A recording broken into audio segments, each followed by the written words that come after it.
Good to have you here at the Dale King Show, where we interview amazing business people who have the guts to take on the challenges in their industries that make them a success.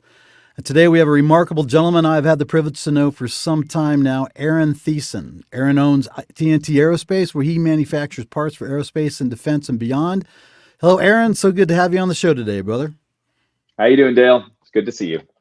Good to have you. So Aaron, tell us about TNT Aerospace manufacturing, the types of parts that you make. TNT Aerospace, we basically make anything that flies.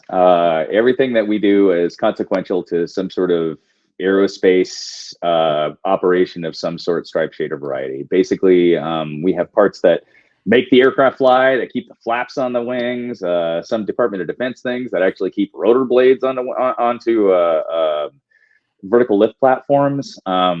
Lots of stuff. So we've gotten into some pretty complicated stuff in that regard. Okay. So you're working on the larger commercial aircraft rather than smaller personal private business jets. Yeah, we do have a couple of smaller, smaller platform parts, but they're very few and far between. Most everything goes into a large commercial jet airliner or some sort of Department of Defense platform of some variety. Now, you've been in the business for a little bit now, for a couple of decades, really, between training. Yeah. Time flies. Yeah, well, I didn't think about that. Like, it's been a while.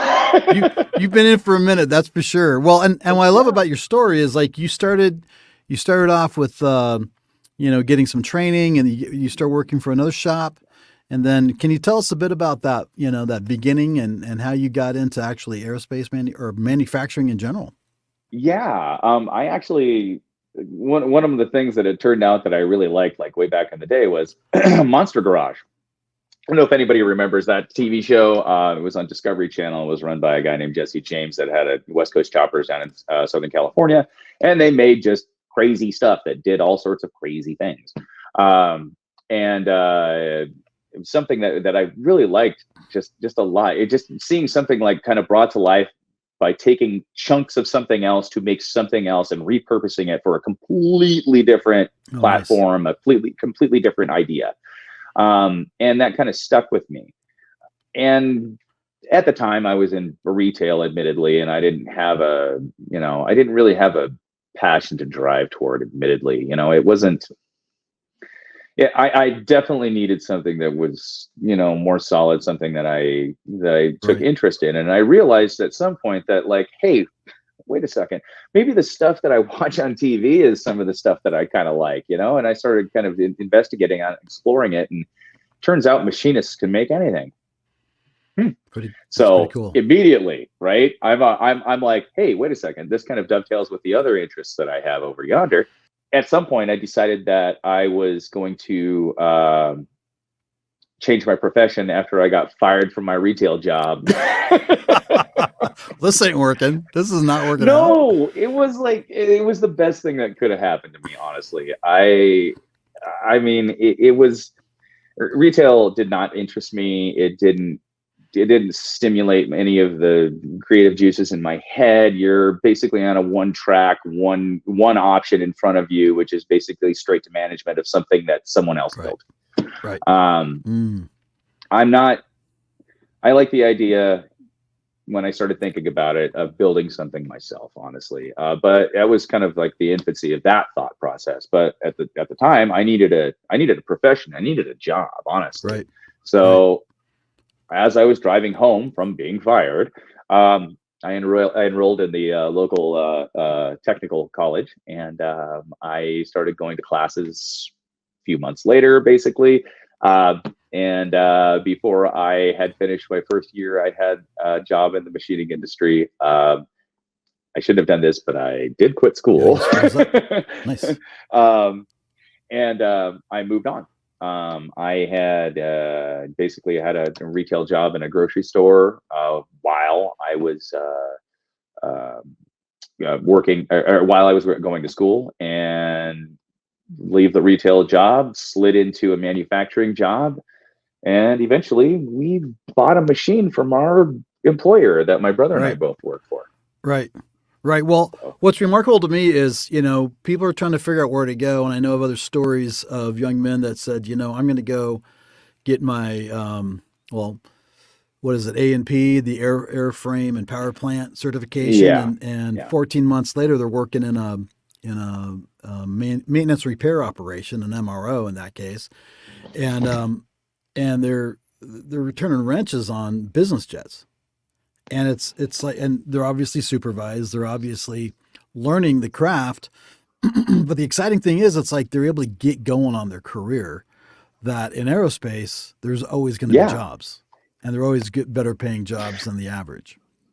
Well, Yeah, and that interesting. was something that, yeah, it's totally interesting. It stimulates all those creative juices in your head because I can tell you right now, there is not a straight line to anything in Right. aerospace. It's we have to find creative solutions for all sorts of different things, Right. and that's kind of what plays well with people like me. Honestly, it gets things going in my brain. Right. I feel like I've accomplished something at the end of the day, Right.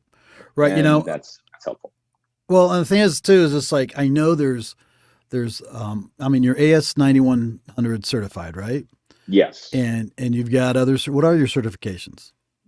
AS 9100 presently, and then we're also ITAR registered as well. But that's for Department of Defense, like export Right. activity type of stuff. Right. It's physical security, like making sure everybody is like U.S. citizen, a few other things, Right. But the AS 9100 is the certification right now that is the biggest one that we do possess. Right.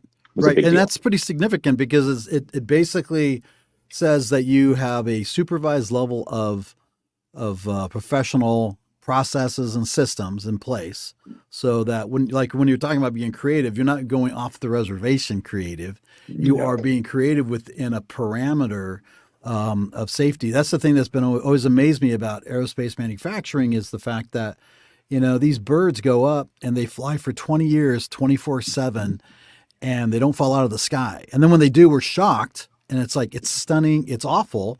But think about all those planes that rolled down the line, and they went to work and they served us for 20 plus years, literally 24/7, Yeah. and going from our climate to freezing temperatures, incredible environments, hostile environments for Yeah. machines, and yet they perform excellent. And so that's one of the things that I really respect the people in aerospace manufacturing, because everybody has a sense of just high expectations for the performance of the products that they each make. And so there's no fakes here. I mean, that's like No, it's there the can't real be. deal. Yeah, Right. there can't be. I mean, you have people's lives in your hands. 200 Right. and some souls up in a 737 sitting up in the sky.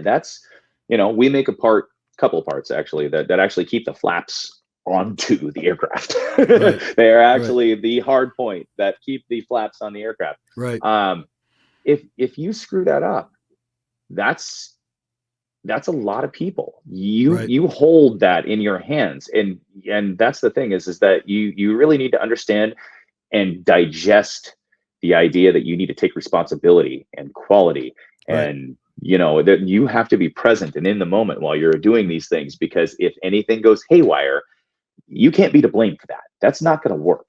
Right. You Right. can't be that guy. So Right. everything is consequential that we do.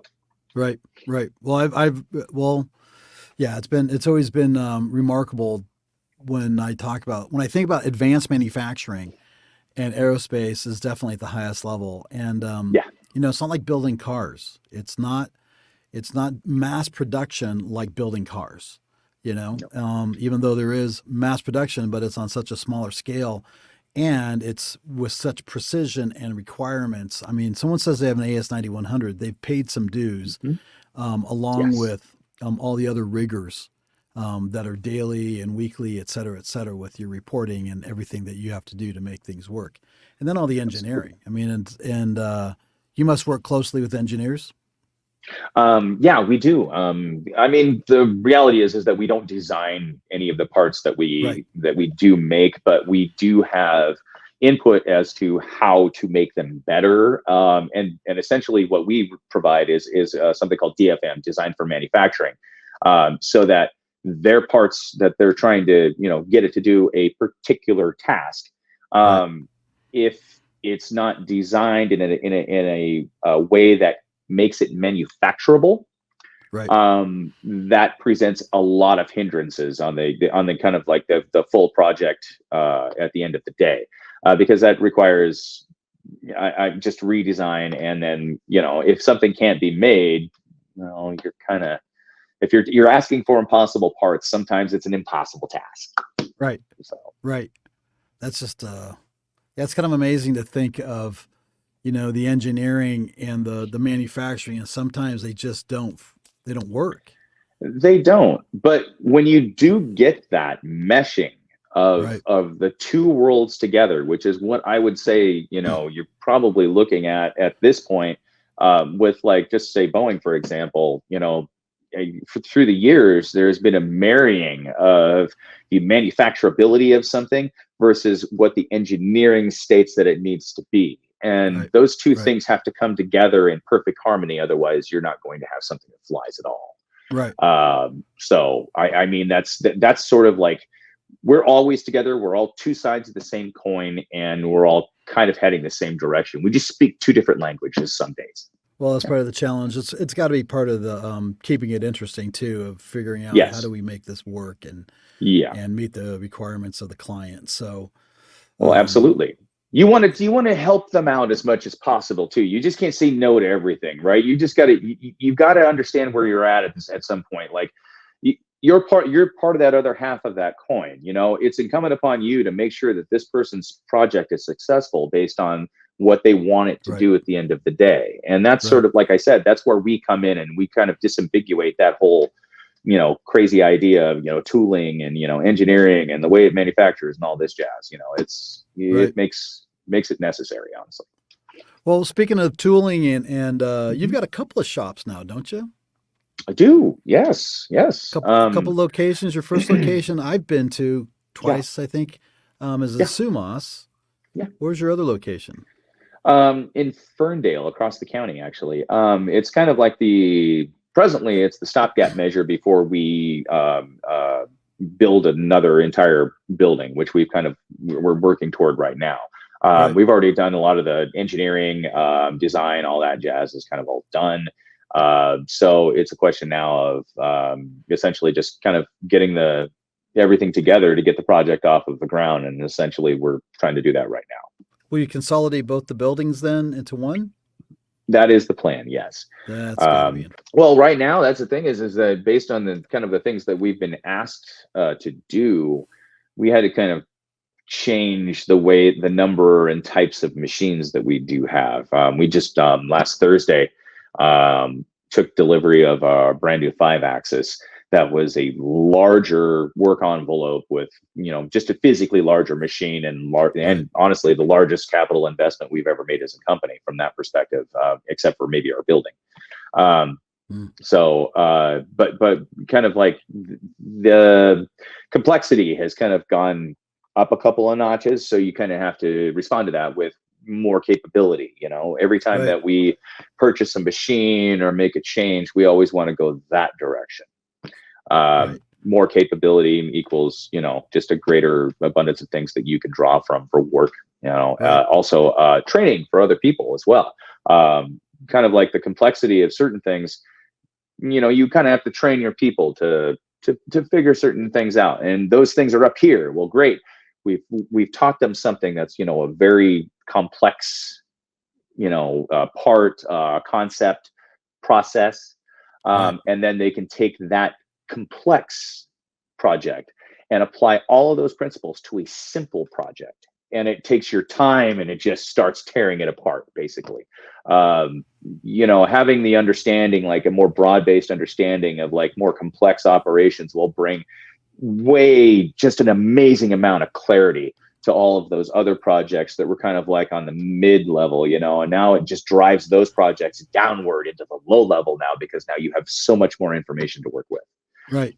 Yeah, that's remarkable. So you're always learning, and that's got to be great for employees and just staying interested. Yeah. I mean, You have to, like, I think that's something that we've been hiring a lot of people recently, and one of the things that we bring up during our interview process is the fact that it's going to be incumbent upon you to learn other things here. This isn't, where you come in and you've been working here for 3 years or 5 years or 2 years or 6 months or whatever it is, right, and you haven't learned anything, or don't have a marketable skill, that you can take with you somewhere else. No, I want to teach you that now. right, Make nice, my life easier, right, and then it provides others with opportunities, and it breeds a level of, I hope, gratitude from the employee standpoint. Hopefully, if you're giving people all of this information. I remember, like, back in the right, day, like, it wasn't a thing that you could get information from, like, kind of the old guard. They wanted to hold that information to themselves. right. They don't want to teach Mm, that to somebody else, because we can't. That might be like potentially risking their job maybe later on down the line or something like that. There was a lot of that when I first started, wow. and I was determined to make that a never happening in my shop. um, That's we all good. make each other better at the end of the day. Right, If you're teaching somebody else something, honestly, it's making you better. right, It always does. right. And the gratitude that that person is going to feel for, like, disambiguating so many things about their job, and, like, and understanding, like, that things are easier than what you're making them out to be, for example, or just learning new things that you can take with you somewhere else, Right, in life, at your house, anything really, just that right. mechanical knowledge and the way that your brain thinks. Um, it's valuable, and it needs to be taught to everybody else, around you. You need to share that knowledge, and it's never a situation where you're devaluing yourself by giving that knowledge to someone else. Right. Because the fact that you can bring that knowledge to someone else is honestly the value. People don't Mm, get that. People don't understand that, I don't think. right. The value is not the fact that you hold the knowledge, it's the fact that you can disseminate that to someone else. Right. I think I keep thinking of the term collaboration, and it seems like, Yes. that term has been used more and more, but Yes. it's typically used in that sense of like companies collaborating, professionals Yes. collaborating. But you're Mhm. talking about really collaboration as a culture, I think, Yes. Yes. and a That's the mindset. thing is, well, I mean, if you think about it, like, that's it's a no secrets society for the most part. There are no secrets here. Like, Right. everything needs to be out in the open. You need to understand, like, top to bottom, like, what your job and, like, how it affects other people are. Right. That's, Right. you need to kind of, like, understand that, especially in a situation where you're building things, just like we were just talking about, some really super consequential parts that are made for aircraft that are carrying 300 people around in the sky. Like, or for example, nine to 12 Marines in a helicopter, or whatever it happens Right. to be. Right. um it all comes together. Like, it's a great big equation where you take your knowledge, the what you've been willing to learn, what you've been willing to teach, and it makes this big ball of, like, something that really, it creates something at the end of the day. Right. Right. It's a machine, and then it's an environment Right. at the end of the day. Right. So it's such a, I mean, work satisfaction has to come in a lot of different ways. It's not just, hey, Yes. I built something cool, but it's like, but I had to endure a lot of pain just for, Yeah. foolish humans just, Yeah. venting their personal life on me. And, Absolutely. so tell me this, do you ever have opportunities to actually see the parts that you make? Do you installed? In sub assemblies, yes. Okay. Because most of our customers have some sort of in-house assembly where Right. they're putting parts together, like, per their, just due to the fact that sometimes the mechanical assembly, in certain instances, you have to be a qualified individual in order to apply these things. It's just what has Right. to happen. Right. So we do get to see the sub assemblies, and then subsequently we can go on the internet and actually see what things look like. Right. So yes, we actually do get to see those sorts of things, and we just found out just recently that we make a part for a helicopter that literally makes the thing fly. And we had no idea the entire time up until the point we had this conversation with our customers. Like, what? Really? We've been making Right. that for a year. Right. I had no Right. idea. Right. Well, it's got to impact your understanding of the part itself when you can see actually where it fits. Yeah, it does. Well, and to be honest with you, like everything is contained within the four corners of the drawing in a lot of cases, right? I mean, for the most Right. part. Sure. Rare exceptions, but for the most part, it's four corners of the drawing, and whatever that is like you have to treat that part just like you do any other part. It has to be per that drawing, as long as it's that. Like a lot of times we don't get to see like what's going on beyond that, but when we do find out, you start realizing how important it is that those engineers took the thought and had Right. all of that time invested in that drawing and in Jesus, that right. piece. It makes a huge difference. At the end of the day, it could be a latch for a bin and it's like, oh, no big deal. But it could be one of these, lock pins for a rotor for a CH-53K King Stallion. Right. Right. Who knows? Right. Right. But the same care and concern goes with everything. So it doesn't really matter at the end of the day. Part of AS9100 is being able to capably prove that you have a business that can follow the minute details of a job, of a project, Right. document them, send them out the door, substantiated per customer requirements, more or less. Right. The thing is that it gives you somewhat prescriptive tasks to go about doing that. Now they're prescriptive but yet vague at the same time, so you kind of have to come up with your own systems sometimes. Right. But the overarching concepts are all applicable at the end of the day. So documentation, traceability, quality, everything has to be top notch, up to snuff, documented, end of the day. Right. So it's a big deal, and I think that a lot of times it gets lost in translation. Right. Right. So you mentioned sub-assemblies, and so so that brings up obviously supply chain tier levels. So some companies are just really pre-assembling everything, working with a ton of shops that would be building out different parts. So do you find yourself collaborating with other shops that do similar work as you, or even identical work as you, or how does all that work? I mean, here and there, you try to collaborate with your colleagues and contemporaries as much as humanly possible. Honestly, especially in what we refer to as a cluster in this area of the country. Right. This aerospace cluster is someplace I much prefer to work with people that are around me Right. locally. So there is collaboration, from the perspective of like local businesses that we will, be utilizing for certain things. Collaboration just on projects. Usually it's a larger company coming to us, doing smaller things, Right. that's kind of like Components. what we do. Yeah. Right. They're components, and Okay. it works well. So are you kind of cross-pollinating at all, going into different industries like energy or medical devices, anything like that?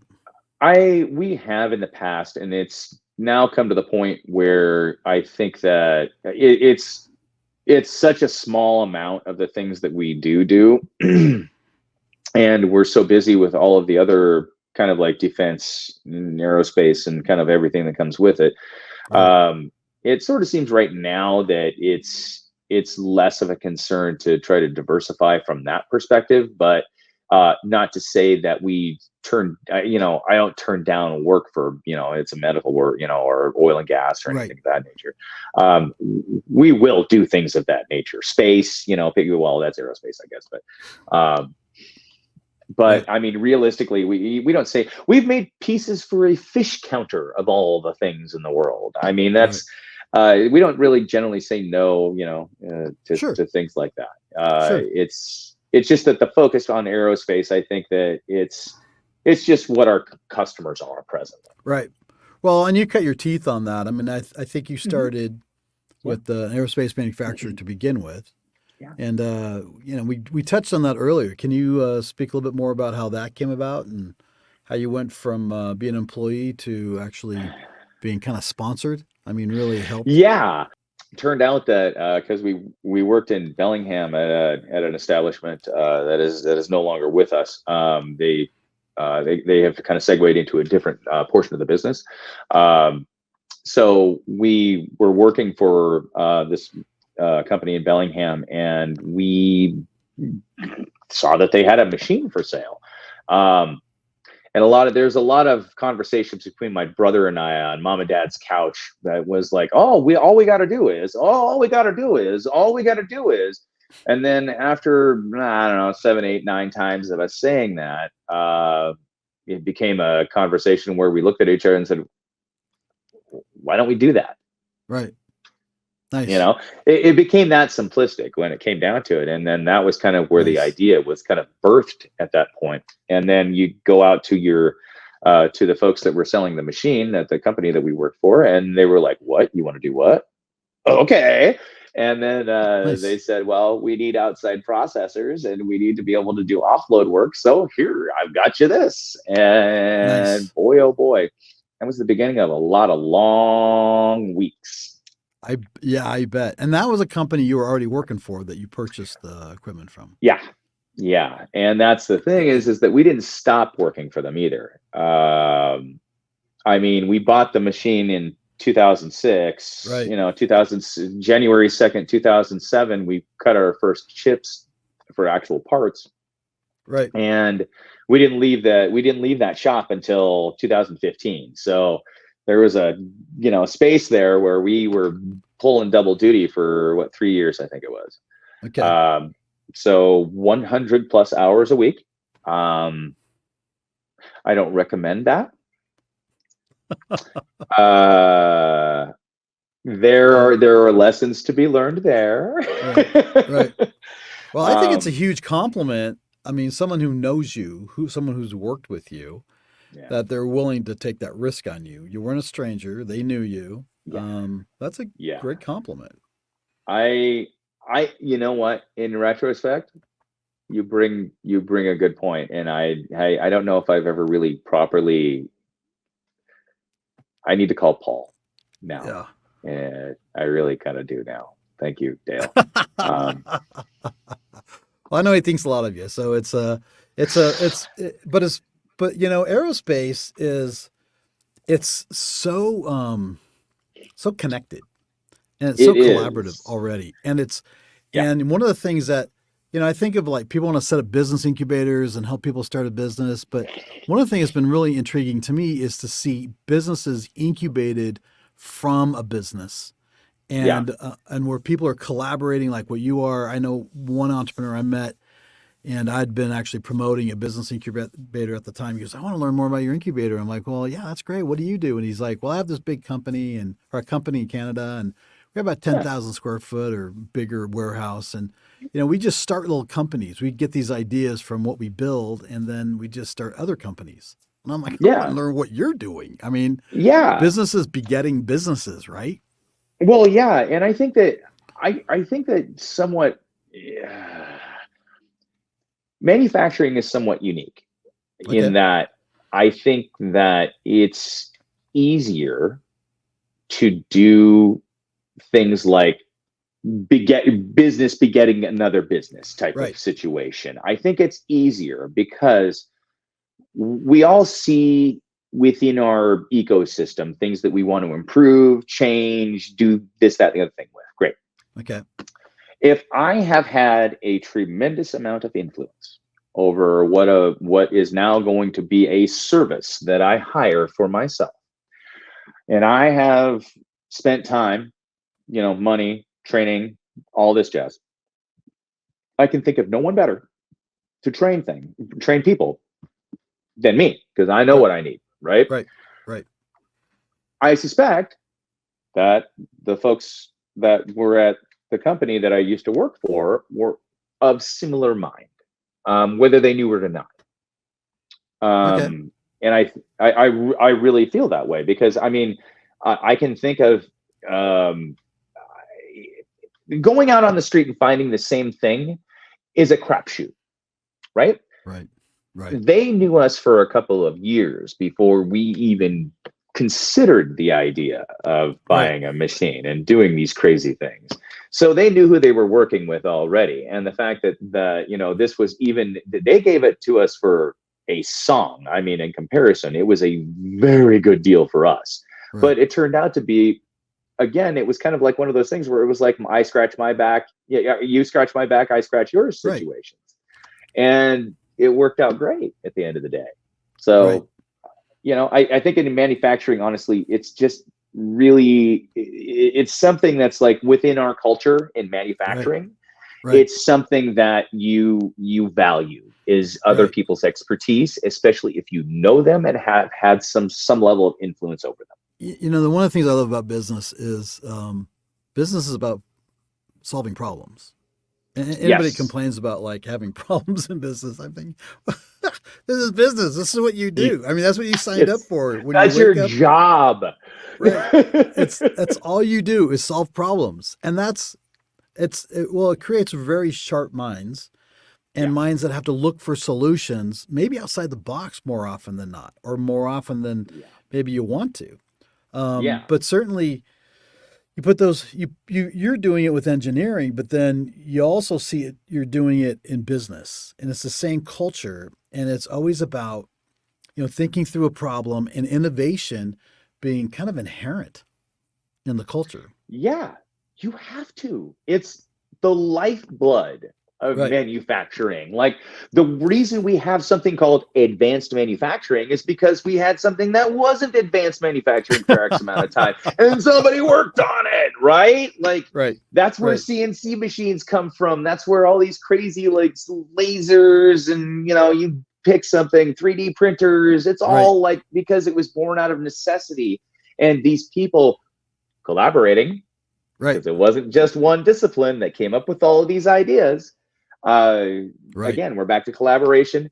And I think that, again, it's in manufacturing, just in Mm, general, collaboration is necessary.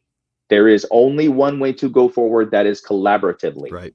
Yeah, this is a great conversation because we were talking a little bit about failure earlier and Yeah. how failure is it seems to me failure is primarily a mindset, Yeah. rather than things that we actually do. Because how do you learn? I mean, no one scolds a child that's like pulled itself up on the coffee table and is walking along the coffee table. They Yeah. applaud.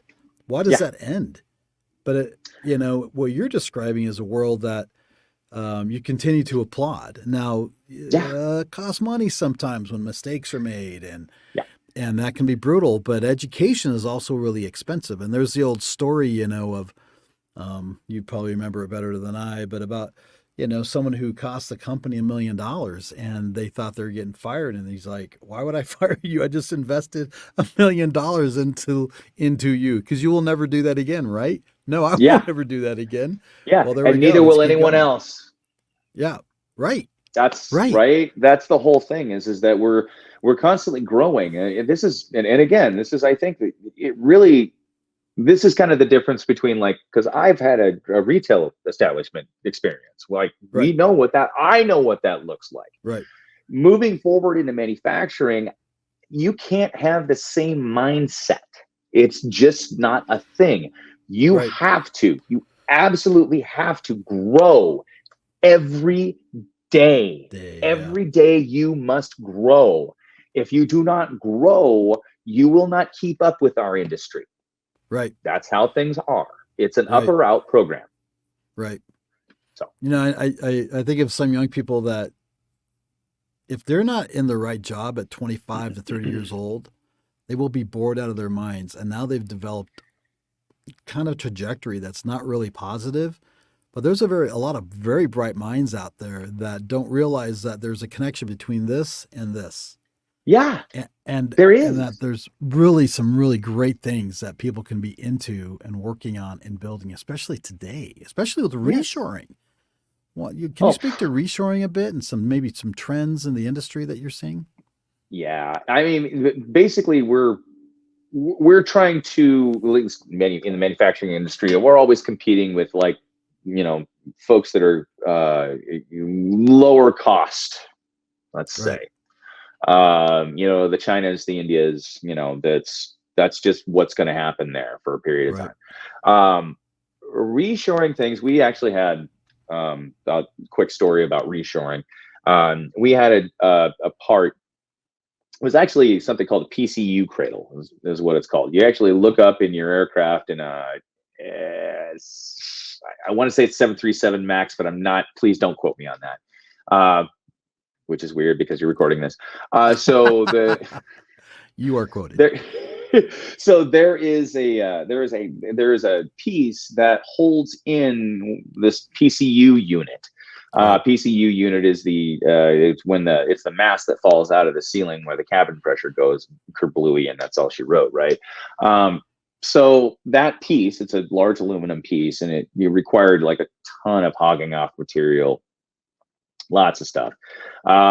Place down in just south of us here in Snohomish County had asked us for a quote, and it turned out that our quotation was a shade more than the Chinese company that they had actually asked for the quote from, but went with us anyway. And that was because by the time you're done with logistics, waiting for time, oftentimes it's a very quick situation, right? You, right, you aren't you don't have a supplier in China. You have some place where you just pick stuff up at, and you can converse with them here or there, but it's not like a real collaborative effort right. by any stretch of the imagination. And we wound up with the job, actually, and we ran it for a couple of years, actually. And it was fantastic. It was great. It was Yeah, I couldn't have asked for a better job to just keep on running at the end of the day. Nice. And the fact that we had kind of taken that off of the plate from a competitor, the exterior of this country, that was a big deal to us. Right, It was a right, huge deal to us. And so there's people out there that are willing to pay a couple of bucks more for a better lead time and better service. right. And I mean a couple at the end of the day. Like, we're not talking like, even full percentage points of cost. So Okay. anyhow, Yeah. that was something that happened. Okay. Okay. So where do you see things going here in the future with the reshoring and this all this conversation around that? I think that the conversation of reshoring is a lot of times helped out by, especially for us, uh, the United States government. Um, and free market principles are, free market principles. It is what it is. But we all Right. do business, for one reason or another, and it's usually a profit motive generally. Well, sure. Um, and that's that right there is kind of like where we're kind of, this is where the collaboration comes in between in kind of our ecosystem manufacturing. We're trying to figure out how we're going to get all that stuff back, right? At the end of the day, we want all of our customers that we deal with to not look outside of the country, because they ideally have it right here so that we can Right. support our citizens, right? Um, and I think that presently, the way things are kind of going, kind of geopolitically, and that's a separate conversation to some degree, but not really. I think Right. that you've got. I think that China is. They're kind of like scratching for a middle class to some level, Right. and so the wages have gone up over there. And I think that this is sort of the time where we're starting to kind of become a bit more competitive from the manufacturing standpoint, Okay. just because there's changes geopolitically there. And here, we're already collaborating. We have a good system. Right. Um, In fact, I would say that the system here. I mean, I have my notes. Believe me, I have my complaints, just like any other person would. Sure. But the reality is that we're working together here.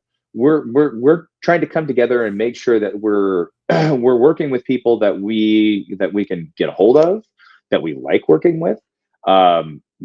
Providing people with opportunity here. I don't necessarily have an issue with globalization, but the reality is that I would like to try to keep things as close to me as possible, just to try to help out my community. The people that are close to you, I think, and especially when it comes to your employment situation and things like that, the people that are close to you are going to be partly your lifeblood at the end of the day. Right. So there's something to be said for that. If you're seen as someone that's supportive of those sorts of things, it's obviously good PR, Right. Right. And that's customer service. It's customers. It's accepting new projects in that regard. Like it's just kind of like what we do. So my kind of overarching view of reshoring presently is that I do see some issues from the perspective of from a small business owner, insofar that to do like what we did makes it very difficult from the perspective of like capital. Somebody like me that has an idea and a passion and a plan put together to kind of go forward and create something new. I think that you need to have more capital than what we started with originally. I'm not entirely sure that people can do that right now the way that we did it, but at the same time, I don't see a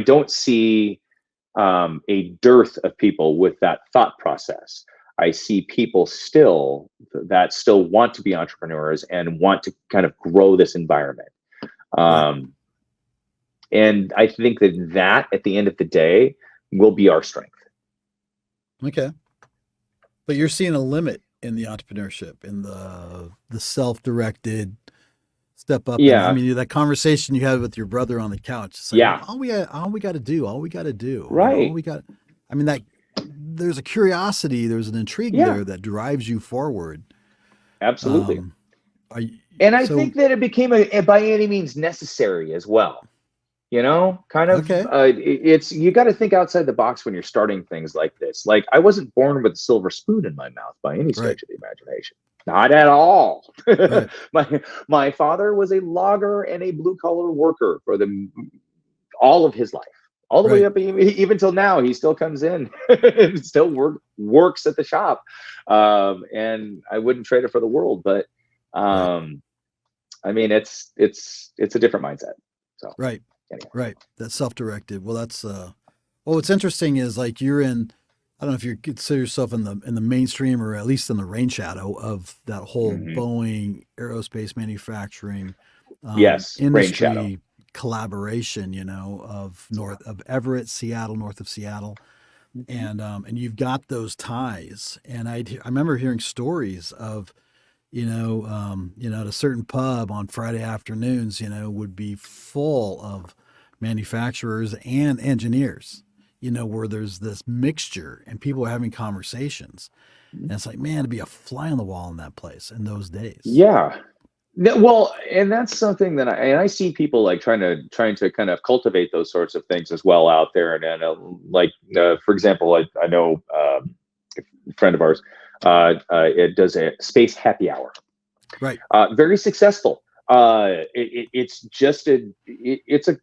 It's where collaboration starts, honestly. Like, kind of those, it's the napkin, it's the, all we got to do is, it's the, hey, what do you do? Wow, that's amazing. I can't believe that you do this, that, or the other thing. It's the spontaneous conversations that will, sometimes you just don't know that you need to have that spontaneous conversation, really, when it comes down to it. Right. Yeah. Well, and it kind of pops you into a different place in your thinking, in your consideration of things. Yeah. Well, it does. It's a total, well, it's just, you just start thinking about just things differently. And again, like, this is kind of where the collaboration, really the value in collaboration is that like we oftentimes have this tunnel vision insofar that like we want to go over there, we're here now, and I'm going to get there one way or the other, but that's, you know, through my own thoughts, through my own feelings, through my own way. Right. Great. With people and thoughts and people collaborating and having just conversations with each other and kind of understanding each other on a level that's especially a manufacturing level, you really start, you kind of open up those pathways in your head to start thinking about things in a completely different sense. We as humans have a really bad habit of being single-minded, one track, like we're not gonna change our minds. We get kind of dogma is really, we created that word because we're good at it. I mean, we really are great at dogma. And when you interject yourself in a community, especially in the community that we're a part of, where you have more than one way to go about things. You have more than one thought. You have more than one collaboration. You have more than one just concept of overarching concept of like manufacturing. When you start bringing those in and like understanding them, like for example, quick example, I did not understand how valuable it would be for me originally when I started, that I was supporting or reaching out to students. Okay. Something I didn't see initially, right? I didn't see that. I had a failure of imagination because all I saw was manufacturing and making stuff, right? You kind of like, you kind of have to, trying to, I have this, I have it all like right here. I'm having a hard time evacuating the thought out of my mind, but sure. but basically, it's important that you kind of see all sides of a manufacturing problem, system, top to bottom. And we have reached out to schools, for example, and kind of started those conversations. People don't realize that there is a machinist out there making stuff. And those students out there sometimes, like, they don't know that they're good at these things. Right. I didn't know that I was good at these things. I just didn't think about it. Right. And I was kind of pushed into this advocacy with younger folks by other people around me that were doing AJAC program, for example. Because we know people that work in that apprenticeship program, and other folks that were there's some places down south, different nonprofits. I don't know if I can name them, but that provide training programs. And you'll see them on LinkedIn where we have a graduate that is just, they're staying here and they're making, a great wage and they're happy with everything that they do and da-da-da-da. Right. I didn't think about that before. And you kind of like, and again, this is somewhat unique with the manufacturing, because I certainly didn't experience this with retail. The holistic idea that this entire ecosystem across the board is valuable to you at the end of the day. That's right. It is the whole ecosystem. And the more that we reach out, the more that we grab more people, the more that we stimulate those brains, the stronger that we're going to be. And honestly, I'm looking for some weird people that are thinking outside the box, that aren't thinking of the things that I'm thinking of. That's what I was just talking about somebody with the other day. Machinists are a little strange. You know why? Because we all think a little bit differently. And that's why we're machinists. Right. And manufacturing kind of at all. Right. That's how it works. You have to think about how things work. I mean, that's the thing. It's like, and you can't limit yourself to a predetermined path in your thought processes sometimes. No, and that's the thing. My predetermined path from a business stewardship standpoint was I was going to create processes that people can follow and all of this stuff. Right. That's great. Good idea, but there's more to it than that. There's more to it. You've got to grab your lifeblood from everywhere else. You've got to keep that train going. Right. You do. more people, more ideas, more collaboration. It's going to be better for everybody. That's awesome. That's so good. Aaron, so Yeah. tell me about some of your personal interests and where'd you get the name TNT Aerospace? We got the name TNT Aerospace because that conversation that I told you about with my brother. My brother and I are admittedly AC/DC super fans. I think I took my brother to his first concert, and it was an AC/DC concert in Vancouver in 1995. Nice. Okay. Yeah, great tour, Ballbreaker tour. It was fantastic, amazing. But that's something that my brother and I have always shared. Well, I think that it's probably because of me, honestly. And he'd probably tell you that it was too. But but that's the thing is that we liked AC/DC. Our last name is Tyson. Tyson. So TNT is basically a reference to an AC/DC song that we just couldn't get out of our head. Right. TNT and Dynamite. We're Dynamite. Well, it's funny, because when I first saw the name of your company, it was, immediately I think of, AC/DC. And then sure enough, it's like, well, of course it's AC/DC. What else would it be? Yes. Is there something else? No, that's fantastic. No, it's just really good. This has been a great conversation. I think there's certainly things to take away as entrepreneurs or even younger people thinking about positions. And I would even encourage, if you're someone's in a place of influencing young people to look at, these trades and the fact that, they may be in the trades, they may end up being an entrepreneur in the trades like Aaron. Yeah. And, but as I recall, it's like your education was not even a full 2 years in a community college and a technical college. And, you went to work and you saw an opportunity and you seized the opportunity and, you've been in it ever since. So you're 20 years into this thing, man. Yeah, it sort of looks that way. It's weird to think of it like that, but yeah, as it turns out, it just works out some days, Right. And that's where what it comes down to. At the end of the day, I wanted something that I liked. I enjoy going to, it's not that easy some days, right. But I'd rather be doing this than anything else. Right. Well, and we've talked about some of those challenges and that we haven't even gotten into here, but I know it's not easy, but look at you. It's like, but you love doing it. It's like, that's pretty amazing. And that's pretty important in our careers for sure. So any parting wisdom for our listeners? You can do it. You can do it. Like it.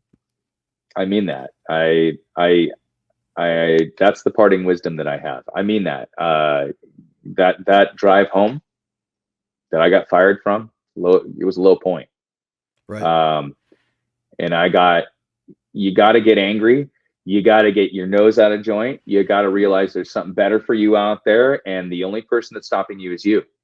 And that's what caused me to get on that phone and make that phone call. You can do it. That's really You just got to try. That's really good.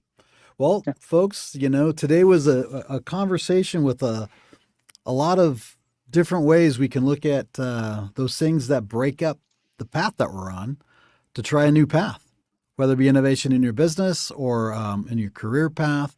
Life's constant is change, right? And so we have an opportunity all the time to grow and to listen to different ideas, think about things differently, and then move in a new direction if we need to. And probably a lot of us need to take consideration. Yeah, take it as a thing where you've got to take those stakes and start yarding them out of the ground. You've got to be moving. Right. No, that's really good. Well, thank you, Aaron. It's always a pleasure to speak with you, and we'll have you on again here soon. Absolutely. Thank you, my friend.